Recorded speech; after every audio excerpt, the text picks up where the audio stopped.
خبره داسې د عزیزانو چې دا تیرو ورځو کې یو چا د جناب نبی کریم مبارک صلی الله علیه وسلم په شان کې ډېر لوی ناکی، یو ډېر لوی ګستاخي،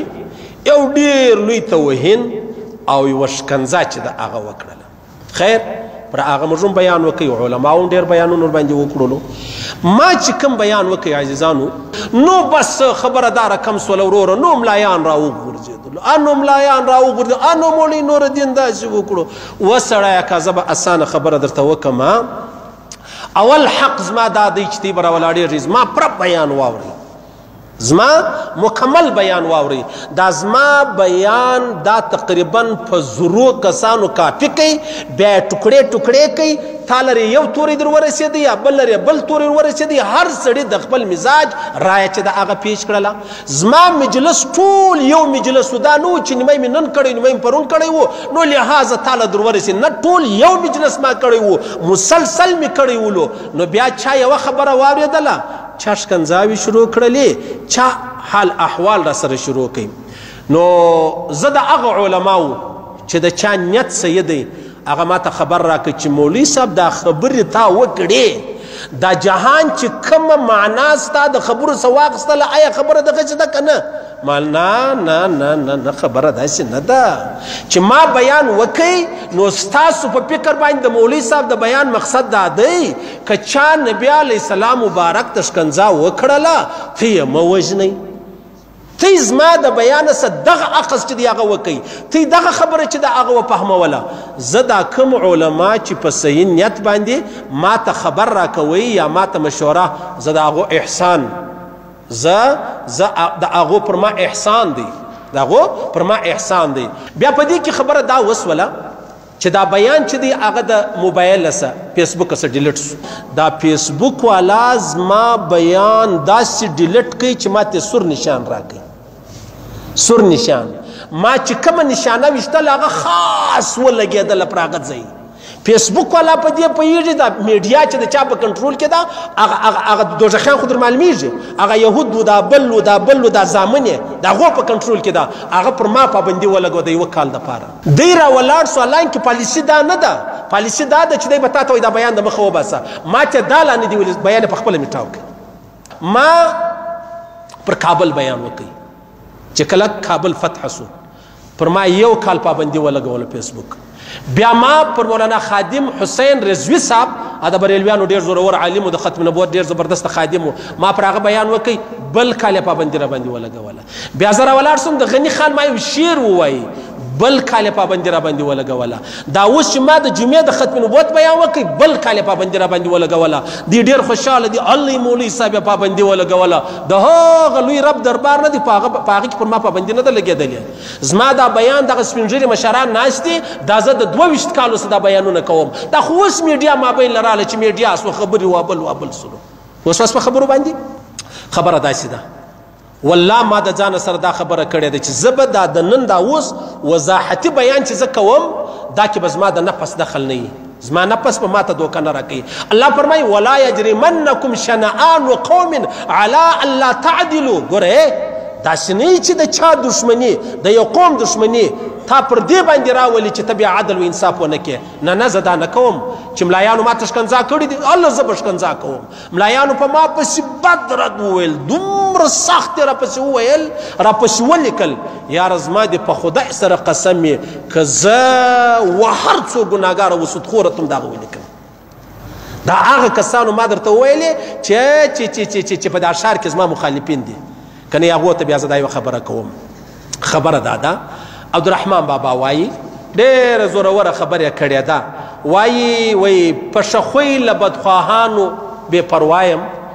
په شخوی له بدخواهانو بې پروایم، په نرمي لکه اوبه د اور سزایم. دا اوبه چې اور مړ کوي اوبه نارې وایي، زه هم لکه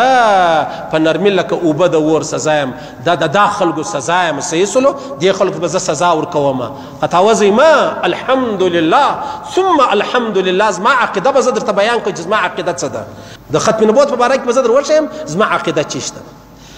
شیخ الاسلام ابن تیمیه رحمه الله دا د نن 100 کاله مخکې تېر سوی دی.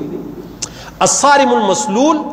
على شاتم الرسول دا یو کتاب د لیکلی دی دا بیان ما نو کړی ما دا کتاب یې ډېر وکتی صحیح سلو نو زه به اوس تا ته د خپل عقیده در وښیم ته به ماریان چې مولوي صاحب په دا خبرو خو موږ نو خبر تا څنګه خبر کو خبره دا ده زموږ د خلکو دا خیال دی که چا محمد رسول الله ته بد وویل هغه به وژنې هغه مرتد دی هغه ګستاخه دی هغه واجب القتل دی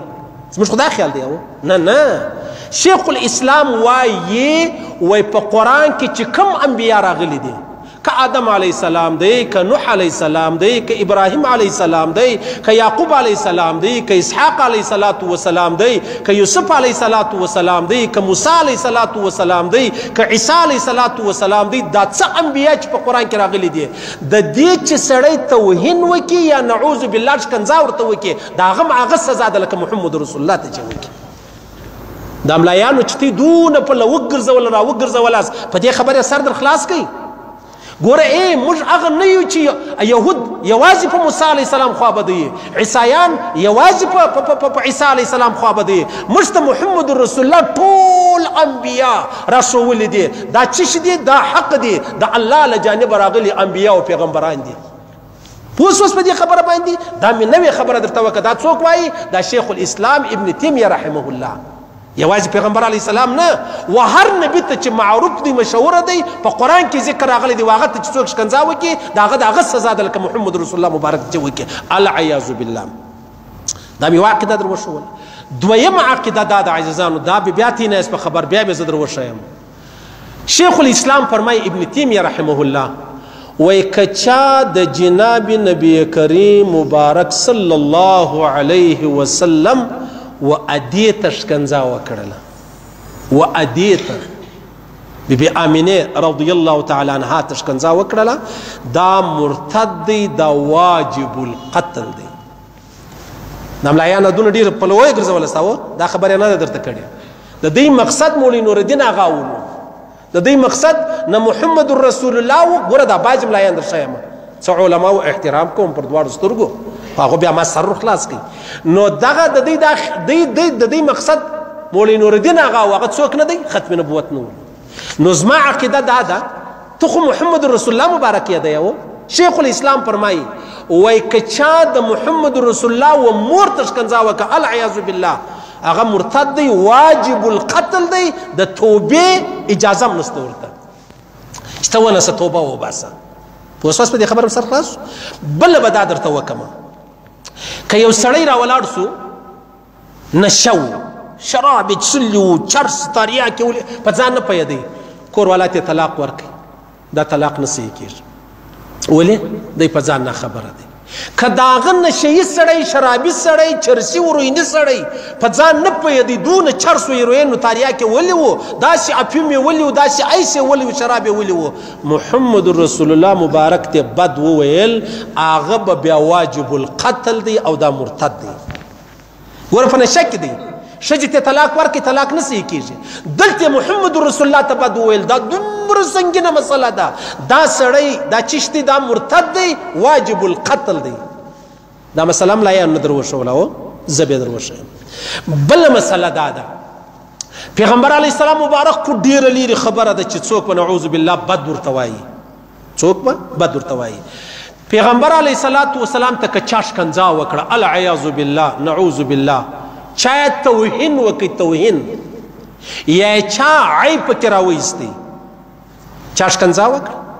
چا توهین وکړي اوس دا سړی خصو کافر دا سړی خصو کافر مرتد دا ګستاخ تورې خو دغه موږ سره وایو چې پر چش مرتد سو په دې مرتد سو ګستاخي یې وکړله صحیح سلو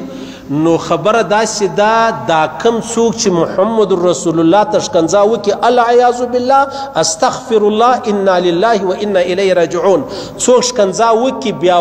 دا بل سړی وده ته کافر و نه وایي هغه هم کافر دی په دا مسله ملایانو سر نه در خلاص کړی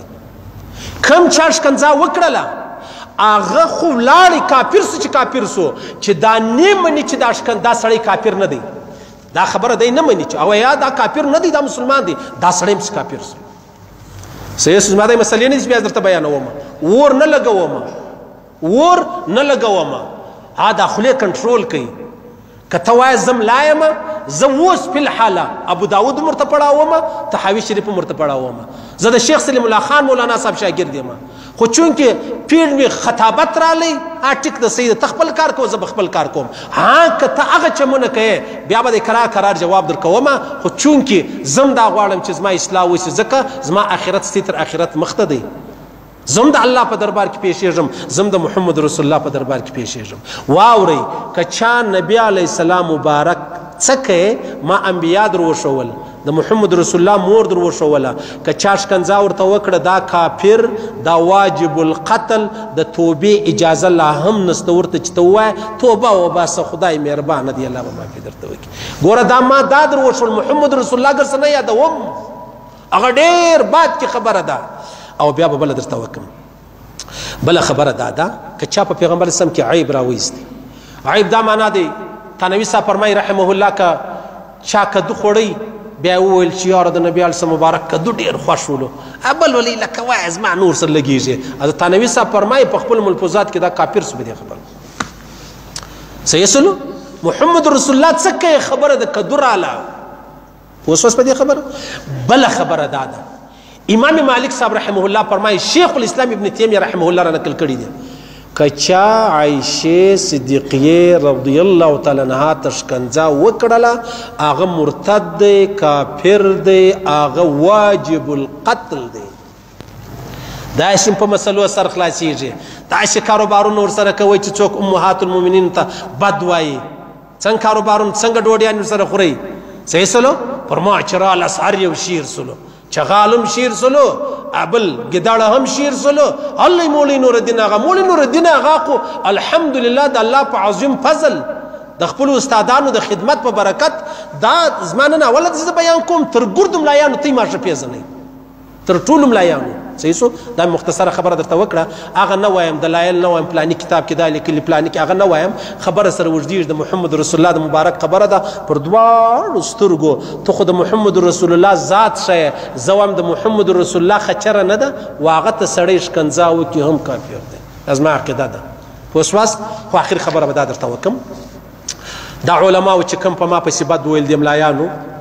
کم چا چې مطلب د اصلاح په نیت یې سیولو والله ما چې ډېرې دعاوې هم وکړلې او ما هم دعاوې ورته وکړې ما الله دې ژوندي لري زه منزه نه یم پاک نه یم زه هسې یو ملا یم د مسجد هغه بله خبره ده چې الله احسان را باندې کړی دی الله پاک ته ویل اورېدل قبول منظور وګرځي الله پاک ته موږ ته د ختم نبوت د خدمت توفیق راکړي الله دې د داسې حاله وساتي چې نعوذ بالله موږ د محمد رسول الله شکنځا چا کړې ده په خپلو غوږو یې واورو دا کومې خبرې چې سوي دي دا چا چې وکړې دا مه اورئ ضرورت یې نسته موږ په دې غوږو هر شی اورېدلی وو د مور شکنځا د خور شکنځا د یار شکنځا د کور والا شکنځا د محمد رسول الله شکنځا مې نه واورېدلې هغه مې په دغه غوږو واورېده دا د چا برکت دا د میډیا برکت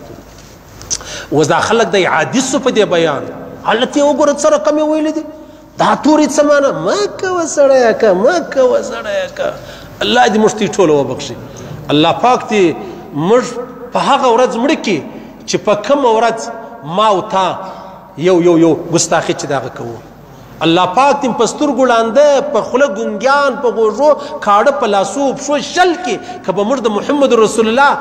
هغه چټایي نه وای چې واروله که به موږ د هغه هم توهین کوو یا ګستاخي کوو یا بې ادبي کوو الله دې ویل اورېدل قبول منظور وګرځوي الله دې خپل احکامات د جناب نبی کریم مبارک صلی الله علیه وسلم طریقې را نصیب کړي الله پاک دې بس موږ د هغه حاله وساتي چې په داسې حال کې له دنیا ولاړ سو موږ ایمان نه لرو په داسې حال کې له دنیا ولاړ سو چې د محمد رسول الله پر سر چا وژلی یو په داسې حال کې له دنیا ولاړ سو چې اسلام ته انبیاو ته